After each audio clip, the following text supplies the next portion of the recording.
என் இனிய அன்பர்களே, திருமந்திரத்தில் நாம் பார்க்கப் போகும் இன்றைய மந்திரம் செல்வ நிலையாமையில் வரும் 170வது மந்திரம்.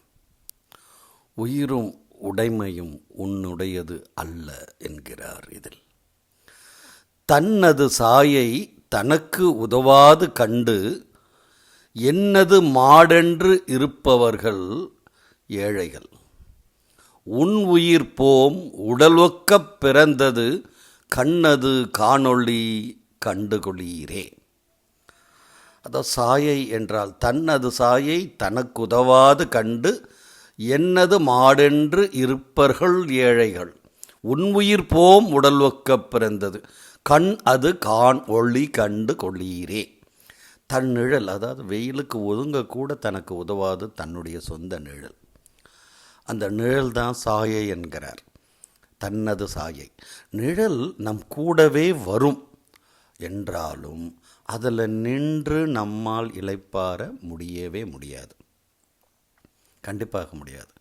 இந்த உண்மை தெரிந்திருந்தும் இது என்னுடைய செல்வமும் அந்த மாதிரி தான். நாம் சேர்த்தது நம்முடைய செல்வம், நம்முடைய பொருள், நம்முடைய சொத்து எல்லாமே இது என்னுடையது, இது என்னுடைய செல்வம், நான் தேடியது, எனக்கு உபயோகமாக இருக்கும் என்று நினைப்பவர் ஏழைகளாம், ஏமாளிகளாம். உன் உயிர் நீ பிறக்கும்போது உன் உடலோடு சேர்ந்து பிறக்கிறது அல்லவா? இருந்தாலும் அது ஒரு நாள் உன் உடலை விட்டு போய்விடும்.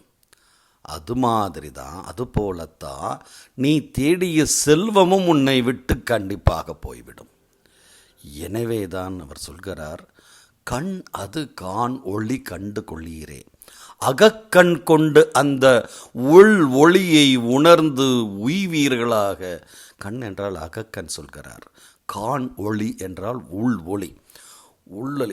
உள்ளொளி உழப்பிலா ஆனந்தம் தரும் என்றெல்லாம் படித்திருக்கின்றோம்.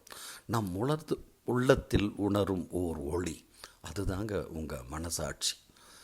எது நல்லது எது கெட்டது என்று சொல்லித்தரும் மனசாட்சி, உள் ஒளி. அருமையாக சொல்கிறாருங்க.